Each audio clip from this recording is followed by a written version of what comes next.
Marcus Carter sat in his old pickup truck, staring at Carter's coffee house, the very first shop he had opened 15 years ago, with nothing but a dream and a promise to treat every customer like family. Yet as the years passed and expansion took him further away from day-to-day operations, he had grown distant from the people who kept his business alive. Now reviews whispered of rude staff, hidden surcharges, and unfair treatment. Profits at this location had mysteriously dropped, and Marcus knew something was wrong. So he returned in disguise, dressed in worn jeans, a flannel shirt, and a dusty Stetson, calling himself James Thompson, a tired truck driver, determined to see the truth with his own eyes. The familiar bell chimed as James stepped inside. No one paid attention to him, which was exactly what he wanted. From his corner table, he watched Nicole, a kind-hearted barista whose warmth seemed to brighten every order. She remembered regulars by name, slipped coins back to a struggling single mother, and spoke gently to an elderly patron counting out his last bills. Marcus's heart swelled with pride watching her, but he also noticed Lydia, the sharp-eyed new shift manager, scowling whenever Nicole helped someone. Lydia added quiet service fees to certain receipts and pocketed tips when no one looked. Later, Marcus overheard her on the phone in the supply closet, bragging about squeezing more money from customers and complaining about Nicole giving away freebies that hurt profits. James silently tapped his phone recorder on and let her words flow. All day, he watched patterns emerge. Lydia assigning Nicole the worst shifts, praising Troy the cashier for upselling and lying about loyalty rewards, blaming Nicole for register shortages that clearly weren't her fault.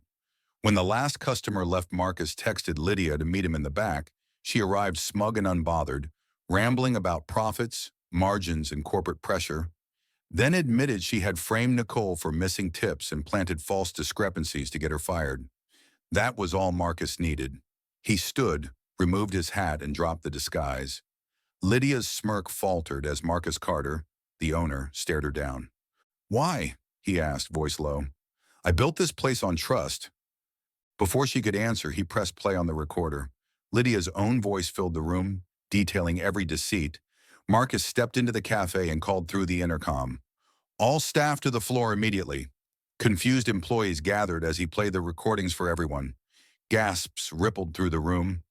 Nicole stood frozen in shock. Troy paled. Mia looked ready to bolt. Security guards Marcus had pre-called stepped inside just as Lydia stammered excuses. Marcus ignored her and faced his team. "I built this company on honesty, and today that trust was betrayed, but not anymore," he declared. Employees began stepping forward, confessing how Lydia pressured them to add bogus fees and steal tips.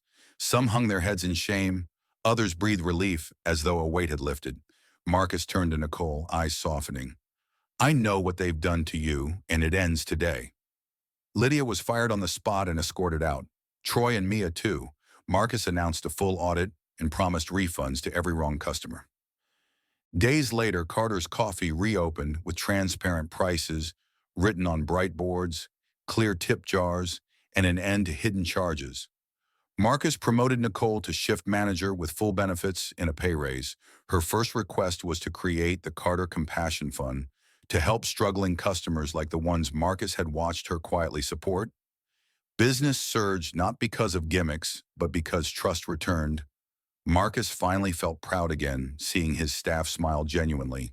The Community Day celebration overflowed with families, free drinks for those in need, and customers cheering for Nicole as the new face of integrity. But as Marcus swept the cafe that night, Nicole quietly handed him a folder. Inside were logs, emails, and records showing Lydia and Troy had collaborated with corporate executives at other locations. Marcus felt the blood drain from his face. Nicole's voice was barely above a whisper. "I think it goes deeper than just here." Marcus closed the folder slowly and nodded. "Then it's time to go back undercover," he said, his eyes hardening with resolve as the cafe lights flickered in the empty room. Marcus Carter stood in his office long after closing time. The folder Nicole had handed him still open on his desk. Page after page of evidence showed that Lydia and Troy weren't just greedy employees. They were part of a bigger scheme tied to corporate executives overseeing several other Carter's Coffee locations. There were emails approving hidden surcharges, instructions to adjust loyalty points quietly, and even bonus payouts for managers who increased profits through these unethical tactics. Marcus felt a cold anger rising inside him. He had trusted these people while he expanded, believing his company was in good hands. But now he saw the truth. Corruption ran far deeper than one store. The next morning, Marcus arrived at a second location dressed as a tired delivery driver named Sam, wearing an old hoodie and dusty boots. The coffee shop buzzed with morning traffic as he ordered a simple coffee and sat in the corner. He listened and watched. The staff moved with robotic smiles.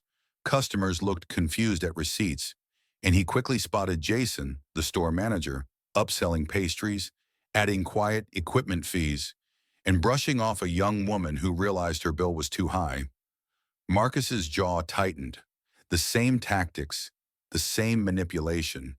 This wasn't one bad apple, it was systemic. Over the next 2 days, Marcus repeated the same strategy at two more stores, Undercover, recording conversations, gathering proof each time he discovered similar schemes. Hidden charges, loyalty points disappearing, customers tricked into extra payments, and employees too afraid to speak up because managers threatened them with poor schedules or termination. Marcus's heart sank when he saw honest workers like Sophia, a single mother who always greeted customers kindly, being exploited, forced to cover cash shortages she hadn't caused. Yet she never complained, even when he overheard her on the phone telling her child she couldn't afford new school shoes. Marcus returned to the flagship store late at night and met with Nicole, Tom the cashier from the first store, and a few trusted employees, spreading the evidence across the table. "It's not just Lydia," Marcus said grimly. "This is happening everywhere. Corporate executives built a system to reward managers for cheating customers and punishing honest staff." Nicole clenched her fists. "So what do we do?" Marcus leaned back, eyes dark with determination. "We take them down, but we need more proof. Something so big they can't hide from it." The following week, Marcus attended the company's quarterly executive meeting, still in disguise as a humble delivery man bringing supplies to the office. From the hallway, he overheard the executives laughing about record profits. One of them, a man named Richard, bragged about the surcharge strategy that was boosting margins. "The customers never notice until it's too late," Richard said smugly. "And even if they do, what are they going to do? Sue us for a few dollars? We're untouchable." Marcus pressed record on his phone, every word cutting deeper into his resolve. That evening, Marcus revealed his identity to Richard in a private confrontation. The man laughed. "You wouldn't dare expose this, Carter. Your empire would collapse overnight. Your investors would abandon you." Marcus stared him down. "Better an honest business that struggles than a corrupt empire that thrives." Richard smirked. "Then you'd better be ready for war, because if you try to take us down, we'll ruin you first."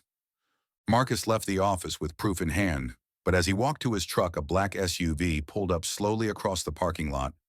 The tinted window rolled down just enough for a voice to call out, "Mr. Carter, you're in way over your head. Back off before it's too late."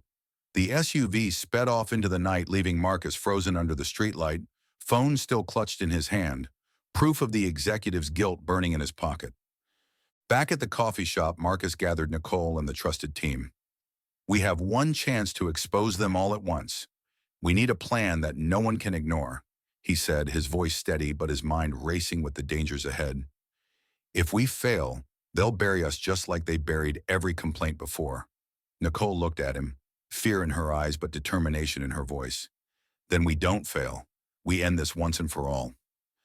As Marcus laid out his bold plan for a public reveal that would shock the entire company and community, none of them noticed the figure outside the window, a corporate insider quietly taking photos of the meeting with a phone, sending them to an unknown number. The text reply came instantly. "He knows too much. Handle it before the event." Marcus had no idea that the next move wouldn't be his. What a powerful story of justice and redemption. It shows that no matter how dark things get, doing the right thing will always shine through in the end. If this story touched you, don't forget to like this video and subscribe for more real-life lessons that will leave you inspired. Comment below, what would you have done if you were in the owner's shoes? And remember, in life and in business, Integrity isn't just a choice, it's the only way forward. Stay tuned for the next part of this incredible story. You won't believe what happens next.